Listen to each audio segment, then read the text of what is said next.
तो इससे पहले कि मैं अवधेश जी और रशीद किदवई के पास जाऊं, मैं चलती हूं मास्टरमाइंड। ये फूट का जो मास्टरमाइंड है, यहाँ सिद्धार्थ यादव बस बीच में बैठ करके सुन रहे हैं और मुस्कुरा रहे हैं। ये बताइए सिद्धार्थ यादव, कोई एक अगर ऑब्जर्वर है वो ये मान सकता है कि आप भी अपना एक कैलकुलेशन कर रहे हैं और आपको लगा कि चलो भाई दिल्ली में हमारे इंटरेस्ट में है कि हम कांग्रेस को सपोर्ट करें, तो पीछे से आप हल्के हल्के उनको पुश कर रहे हैं। जैसे कि तेलंगाना में, मैं एक और उदाहरण देती हूं, बहुत से विश्लेषक तेलंगाना में मान रहे थे कि जब आपको लगा कि आपकी सरकार नहीं बनने वाली है तो आप बीआरएस को पुश करने लगे कांग्रेस को हराने के लिए। ऐसा कहीं आप दिल्ली में तो नहीं कर रहे आम आदमी पार्टी के खिलाफ? देखिए पद्मजा जी, मैं आपके सवाल का जवाब देने से पहले एक बात कहना चाहता हूं। मैंने को कुछ समय पहले आकर के किसी ने बताया कि इस देश के अंदर एक अलायंस हुआ है जिसका नाम है इंडी अलायंस। वो इंडिया भी क्या अपना नाम रखते हैं, INDIA नाम रखते हैं। और जब उनके नेताओं को मैं सुनता हूं तो मैं आश्चर्यचकित हो जाता हूं। अभी डिबेट से लेकर के इनके बड़े नेताओं तक क्या कह रहे हैं अजय माकन? एंटी नेशनल है अरविंद केजरीवाल। क्या कहा उन्होंने? ये केजरीवाल नहीं फर्जीवाल है। क्या कह रहे हैं संदीप दीक्षित? ये रोंदू है, रोंदू पार्टी है, रोंदू नेता है। यहां पे बैठ करके प्रवक्ता क्या कह रहे हैं? आम आदमी पार्टी के प्रवक्ता कह रहे हैं औकात नहीं थी कांग्रेस पार्टी की, ये जीरो पार्टी है दिल्ली के अंदर। यहां पर अभी हमारे साथी कांग्रेस पार्टी के नीरज जी ने क्या कहा? ये रोना करते हैं, रोना करके फिर धोखा करते हैं। ये अलायंस है?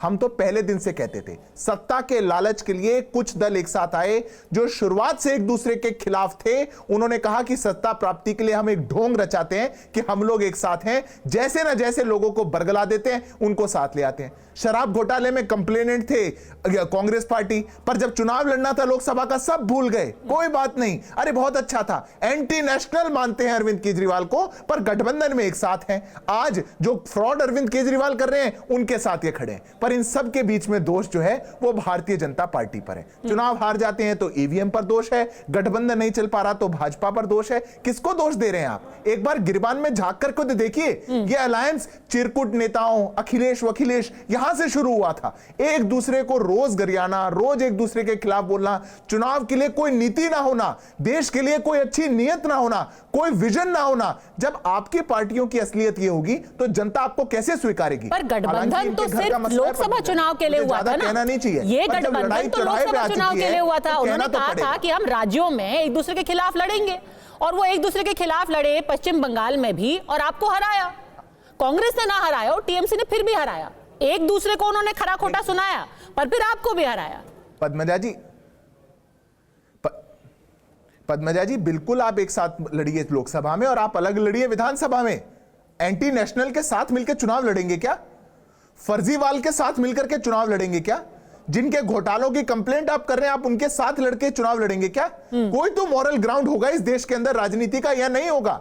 या फिर आपने कह दिया कि नहीं 3 महीने पहले हम चुनाव लड़े थे, आज ये एंटी नेशनल है, ऐसे हो जाएगा? 3 महीने पहले गाली दी, फिर चुनाव लड़े, अब फिर गाली दे रहे हैं। हाँ, क्योंकि एक राज्य की बात नहीं है, आइडियोलॉजिकल जो एक खोखलापन हो चुका है ये उसको दिखाता है। वो नेशनल फेस है आम आदमी पार्टी के। कल को आप सदन में उनके साथ मत खड़े हो जाइएगा जब अगला सदन का सत्र होता है, या फिर किसी चीफ मिनिस्टर की स्वेरिंग इन में ऐसे करके हाथ लेके उनके साथ मत खड़े हो जाइएगा। उनको एंटी नेशनल बुलाया आपने, देशद्रोही बुलाया। पद्मजा जी देखिए, सिद्धार्थ पता नहीं क्यों भूल जाते हैं कि जब इनके घटकों की मीटिंग होती है और उसमें से अकाली दल को बाहर कर दिया जाता है या नीतीश जी को साथ ले आया जाता है, तो उस पर कोई चर्चा नहीं होती है। वो इनके अंदर वो डेमोक्रेटिक स्पेस नहीं है जो कांग्रेस के बनाए हुए इंडिया के अंदर है। लेकिन जहां तक ये बात है, जिस स्टेटमेंट पर ये आना चाह रहे हैं, देखिए ये कांग्रेस पार्टी की ऑफिशियल लाइन नहीं है। इस बात को मैं स्पष्ट कर देता हूं। बोलते बोलते वहां जो कहा गया वो सारी बातें दिल्ली की जनता के हिसाब से दिल्ली की जनता। नहीं, एक सेकंड, आप कह रहे हैं कि जो अजय माकन ने बोला वो आपकी ऑफिशियल लाइन नहीं है। देखिए आपके प्रदेश अध्यक्ष उनके साथ मौजूद थे जब ये व्हाइट पेपर रिलीज किया गया। आपके प्रदेश अध्यक्ष थे, डीपीसीसी के चीफ। जी पद्मजा जी, देखिए जो शब्द का प्रयोग किया गया वो हमारी ऑफिशियल लाइन नहीं है, लेकिन जिन मुद्दों पर बात की गई तो आप एक्शन लेंगे अजय माकन के खिलाफ? क्योंकि 24 घंटे का डेडलाइन दिया है आम आदमी पार्टी ने कि आप उनको निकालिए पार्टी से, उनके खिलाफ अनुशासनात्मक कार्यवाही कीजिए, नहीं तो हम आपको इंडिया से बाहर निकाल देंगे, गठबंधन से, इंडिया से। मैंने क्या कहा कि जो कांग्रेस का बनाया इंडिया है, हाँ, उसके अंदर ये चल सकता है कि आप हमें हमारे ही गठबंधन से निकालने की बात कर सके, क्योंकि डेमोक्रेटिक स्पेस है। ठीक है। लेकिन ये तो नंबर्स के ऊपर तय होगा ना। आपको पता है कि कांग्रेस पार्टी के क्या नंबर्स हैं, ठीक है। आम आदमी पार्टी के क्या नंबर्स हैं, लेकिन सारी बातों का जो सार निकल कर ये आता है कि हम लोग एक कॉमन मिनिमम एजेंडा के साथ लोकसभा में चुनाव लड़े, उसके अंदर हमने जिन बातों को आगे रखा उसको लेकर ठीक हम है, लोग आपको चल रहे होल्ड हैं। करूंगी, पर एक लेकिन काफी आज बड़ी प्रदेश खबर है कि नीरज मिश्र कह रहे हैं ये हमारी ऑफिशियल लाइन नहीं है। चलिए, भले से ही टकरार जो है टीवी पर शुरू हुई, तो टीवी पे ही थोड़ी थोड़ी सुलह की एक कुछ यहाँ पर साइंस दिखाई दे रहे हैं, कम से कम एक आउटरीच तो हो रहा है। हमारे साथ संदीप दीक्षित जी जुड़ गए हैं। वो उन दो किरदारों में से एक है जिनके ऊपर बहुत गंभीर आरोप लगाए गए हैं। दो लोगों का नाम लिया गया, एक जो कि नई दिल्ली सीट से अरविंद केजरीवाल जी के खिलाफ कंटेस्ट कर रहे हैं और दूसरा जो कि जंगपुरा से मनीष सिसोदिया के खिलाफ। तो संदीप दीक्षित जी, क्या आप शुरुआत में बताना चाहेंगे आपके फंडिंग का सोर्स क्या है? आज आतिश जी ने चैलेंज दिया है कि वो सोर्स जो है भारतीय जनता पार्टी ये बताएं ना इनकी फंडिंग का सोर्स क्या है। ये बताएं ना इनकी फंडिंग का सोर्स क्या है। भाई पहले तो ये नाटक किया करते थे कि हम क्राउड सोर्सिंग कर रहे हैं, कहां से आएंगे पैसे, इस चुनाव में कहां से आ रहे हैं पैसे। मैं क्यों जवाब दूं इनको, ये कौन होते हैं मुझसे सवाल पूछने वाले। भाई कोई सरकार पूछे, ईडी पूछे तो मैं जवाब दूं, ये कौन होते हैं पूछने वाले। ये तो 12 साल से मुझसे सवाल पूछ रहे हैं ना।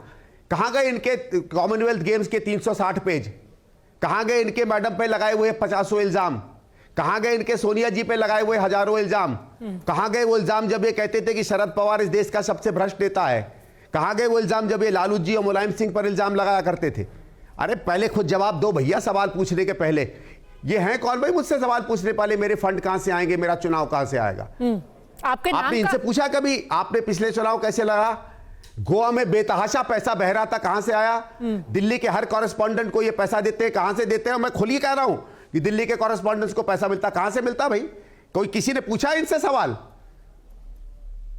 आपके नाम का चयन जो है बीजेपी हेडक्वार्टर्स में हुआ है, इसीलिए बीजेपी की लिस्ट में देरी हो रही है क्योंकि आपका नाम फाइनलाइज करने में टाइम लग गया। बिल्कुल हुआ होगा, बहुत अच्छा है, बहुत अच्छा है भाई। एक ही मैं ऐसा नेता हूं जिसको कांग्रेस भी चाहती है नई दिल्ली से लड़े और बीजेपी भी चाहती है। बड़ा भाई सौभाग्यशाली नेता हूं मैं कि दो इस देश की बड़ी पार्टियां दोनों मान रही हैं कि मैं ही सबसे अच्छा कैंडिडेट हूं। एक दिन आपसे भी मनवा लेंगे, वहां भी अपने लिस्ट में नाम कर लेंगे। अरे मैम कोई बेवकूफी की हास्यास्पद बातें कर रहा है, कोई सवाल बनता है।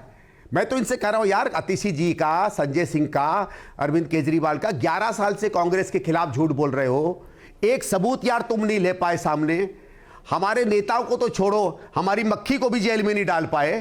तुमका कौन भी भरोसा करेगा भाई तुम पे। ठीक है, लोगों को तुमने पहला फुसला के तमाम झूठ परोस के तुमने उनको कुछ समझा दिया, तथ्य पे तो आओ।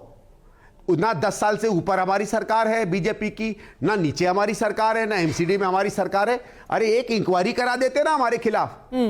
अरे जिस आदमी ने केवल झूठ और झूठ परोसा है कांग्रेस के बारे में, उसके सवालों का कि मैं क्यों जवाब दूं। और कल मैं प्रेस कॉन्फ्रेंस कर रहा हूं और तमाम चीजें जो उन्होंने कांग्रेस के बारे में कही हैं, मेरे बारे में कही हैं, स्वर्गीय शीला जी के बारे में कही हैं, सब पर मैं इन पे सवाल उठाऊंगा और तब देखूंगा कितने चैनल इनसे ये सवाल पूछते हैं।